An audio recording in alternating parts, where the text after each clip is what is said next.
बिस्मिल्लाहिर्रहमानिर्रहीम। अस्सलाम वालेकुम। मैं हूं आली इशरत और आप देख रहे हैं एक्सप्लोरर टेक्नोलॉजी यूट्यूब चैनल।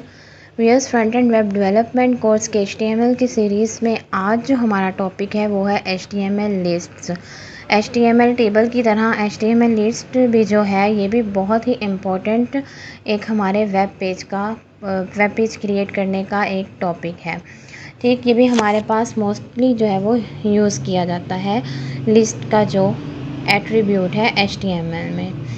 तो आज हम लिस्ट के बारे में पढ़ेंगे कि लिस्ट क्या होती है HTML में, और HTML लिस्ट की कुछ टाइप्स हैं जिसमें से हम पहली जो टाइप है अनऑर्डर लिस्ट, उसके बारे में हम डिटेल से पढ़ेंगे।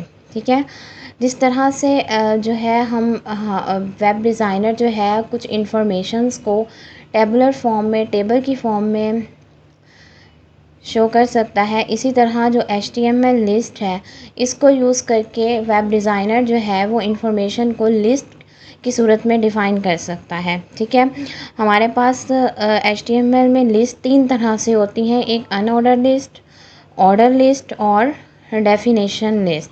ठीक है, अनऑर्डर लिस्ट को हम UL के टैग से डिफ़ाइन करते हैं, ऑर्डर लिस्ट को OL के टैग से और डेफिनेशन लिस्ट को DL के टैग से।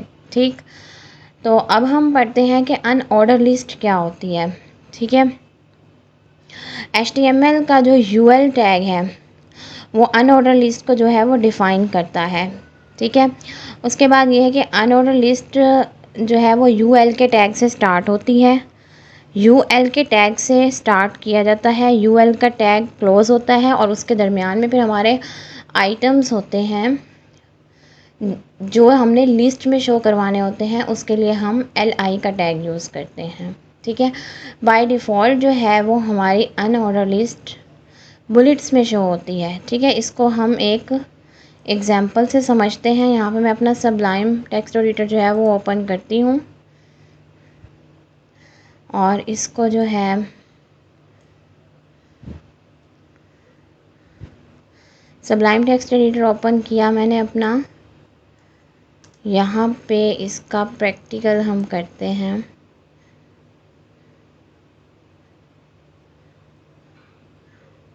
लिस्ट का ओके,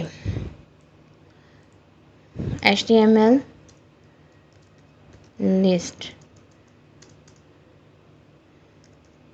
ठीक, ओके, अब हमने किस तरह से इसको करना है। सबसे पहले मैंने यहाँ हम देख रहे हैं अनऑर्डर लिस्ट। अनऑर्डर लिस्ट का मतलब होता है कि जिसका कोई ऑर्डर नहीं होता। ठीक है, इसका जो बाय डिफ़ॉल्ट इसका जो सिंबल होता है वो हमारे पास जो है वो बुलेट्स में आता है। अब ये किस तरह आता है ये प्रैक्टिकली करके देखते हैं। पहले हम UL का ओपनिंग टैग लगाएंगे और UL का क्लोजिंग टैग लगाएंगे। ठीक है, इसको हम क्लोज करेंगे। ठीक, इसका मतलब है कि अनऑर्डर लिस्ट है हमारी। यहाँ पे हम एक LI का टैग लगाएंगे, LI के टैग को क्लोज करेंगे। यहाँ पे लिखेंगे लिस्ट आइटम 1। इसी तरह एक और LI का टैग लगाएंगे और यहाँ पे लिखेंगे लिस्ट आइटम 2। इसी तरह इसको मैं कॉपी कर लेती हूँ। जितनी भी लिस्ट हमारी होगी हमारे उसमें, उस हिसाब से जो है इसको हम यहाँ पे अपने आइटम्स जो हैं वो मेंशन करेंगे। ओके, अब इसको मैं रिफ़्रेश करती हूँ इसकी आउटपुट देखने के लिए। तो ये देखें, ये हमारे, इसको हम कहते हैं लिस्ट। जो हमारे आइटम्स होते हैं हम उनको, जो हमारे पास डाटा होता है उसको हम लिस्ट की फॉर्म में जो है वो शो करवाते हैं। UL के टैग से, UL का टैग अनऑर्डर लिस्ट के लिए होता है और उसके अंदर जो LI का टैग होता है वो हमारे लिस्ट के आइटम को शो करने के लिए, डिफ़ाइन करने के लिए इस्तेमाल होता है। और अनऑर्डर लिस्ट में बाय डिफ़ॉल्ट जो है वो बुलेट्स होते हैं। ठीक, अच्छा देखिए बाय डिफ़ॉल्ट हमारे पास ये हमने एग्जांपल में देख लिया। अच्छा, अब हमारे पास है लिस्ट आइटम मार्कर। हमने देखा कि बाय डिफ़ॉल्ट जो है वो हमारे पास बुलेट्स में होता है। ठीक है, उसके अलावा हमारे पास लिस्ट स्टाइल आइटम प्रॉपर्टी है अनऑर्डर लिस्ट की। ठीक है, उसमें हमारे पास सर्कल में होते हैं, स्क्वायर में हम सेट करते हैं अपनी लिस्ट को, और नन में हम कुछ भी शो नहीं करते। ठीक, अब यहाँ पे जो है यूएल के टैग में, ठीक है, यूएल के टैग में मैं यहाँ पे लिस्ट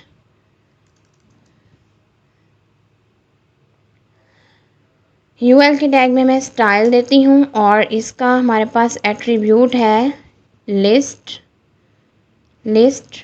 स्टाइल टाइप। ठीक, ये हमारे पास एट्रीब्यूट है। अब हमने इसमें टाइप देनी है। हमने देखा बाय डिफ़ॉल्ट तो हमारे पास बुलेट्स में आ गई। अब हम यहाँ पे अगर सर्कल देते हैं, ठीक है, और इसको मैं रिफ़्रेश करूँ तो ये देखें हमारी जो आउटपुट है, हमारी जो लिस्ट है वो सर्कल में शो हो गई। ठीक है, इसी तरह नेक्स्ट है स्क्वायर। अब सर्कल की जगह अगर मैं स्क्वायर करूं तो यहाँ पे आप रिफ़्रेश करें तो हमारे पास स्क्वायर में आ गई। और शो नन में यहाँ पे अगर मैं नन करूं और इसको रिफ़्रेश करूं तो ये देखें हमारी लिस्ट जो है वो बग़ैर किसी भी सिंबल के जो है वो शो हो गई। ये थी हमारे पास अनऑर्डर लिस्ट। ओके, और जो हमारी अब नेक्स्ट टाइप है वो है ऑर्डर लिस्ट। अगर हम अपने लिस्ट को इस तरह से शो करवाना चाहते हैं कि उसमें बुलेट्स या कोई भी सिंबल ना आए, लेकिन हम चाहते हैं कि अल्फ़ाबेट्स या नंबर में जो है वो हमारी लिस्ट शो हो, तो उसके लिए हम UL की जगह फिर OL का टैग यूज़ करते हैं। ठीक है, OL का टैग जो है वो हमारे पास ऑर्डर लिस्ट के लिए यूज़ होता है। इसकी हम एग्जांपल देखते हैं। हमारे पास UL का टैग आएगा, OL का टैग। ठीक है, UL की जगह हमारे पास OL का टैग आएगा, मीन्स ऑर्डर लिस्ट। और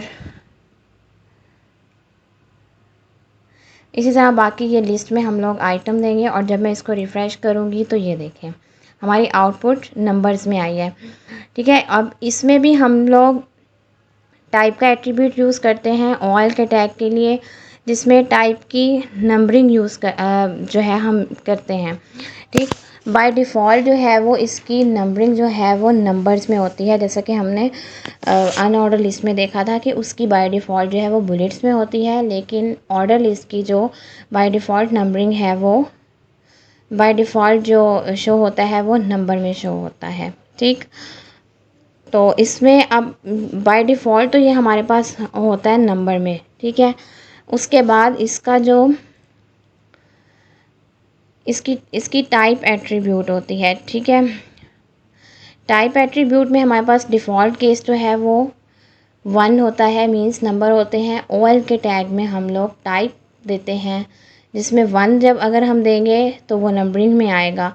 ठीक है, एक अपर केस न्यूमरल्स होते हैं। अपर केस न्यूमरल्स क्या होते हैं ये हम एक एग्जांपल में देखते हैं। अभी हमारे पास OL का टैग है, इसमें हम टाइप देते हैं और इसमें हम लिखते हैं I। ठीक है, I लिख के जब मैंने रिफ़्रेश किया तो हमारी आउटपुट इस तरह के नंबर्स में शो हो गई। ठीक, इसी तरह नेक्स्ट हमारी टाइप है small I। Smaller case numeral होते हैं, इसमें जब हम स्मॉल I देंगे, रिफ़्रेश करेंगे तो ये देखें हमारे पास इस तरह से आउटपुट शो हो गई। ठीक, इसी तरह नेक्स्ट हमारे पास है capital A upper case letters. इसमें क्या होगा, इसमें हम लगा के देखते हैं। ये देखें जब टाइप A लगाई, इसको मैंने रिफ़्रेश किया तो हमारे पास कैपिटल लेटर्स में अल्फ़ाबेट्स आ गए। ठीक, इसी तरह लास्ट हमारे पास है लोअर केस लेटर, जिसमें हम स्मॉल A लगाएंगे तो हमारी लिस्ट जो है वो इस तरह से शो हो गई। ठीक है, लोअर केस लेटर्स में। ठीक, अब इसी तरह ऑर्डर लिस्ट में हमारे पास एक एट्रीब्यूट होता है स्टार्ट का। ठीक है। OL के टैग में एक हमारे पास टाइप का एट्रीब्यूट होता है जिसमें हम टाइप देते हैं, और एक टैग होता है और एक प्रॉपर्टी होती है हमारे पास स्टार्ट की। अब स्टार्ट क्या होता है ये मैं एग्जांपल से आपको बताती हूँ। देखें, जैसा कि अब मैंने टाइप दी है 1, ठीक है। अब जब मैं इसको यहाँ पे स्टार्ट का एट्रीब्यूट दूंगी तो मैं जब यहाँ पे 6 करूँगी, ठीक है, और इसको मैं रिफ़्रेश करूँगी तो ये देखें मेरी जो नंबरिंग है वो 6 से स्टार्ट होगी, कि मैंने 6 से स्टार्ट करनी है अपनी नंबरिंग, ठीक है। ये स्टार्ट का एट्रीब्यूट हमारे पास इसीलिए यूज़ होता है। इसी तरह न्यूमरल स्टार्ट्स अगर हम IV से करें, इस तरह यहाँ से स्टार्ट करें और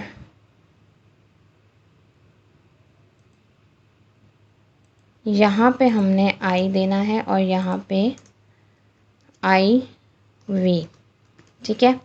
और जब मैं रिफ़्रेश करूँगी तो ये देखें। इसी तरह हम अपनी तमाम लिस्ट को जो है वो इसी तरह स्मॉल I को हम स्टार्ट करेंगे 4 से, इसी तरह स्मॉल I को यहाँ पे 4,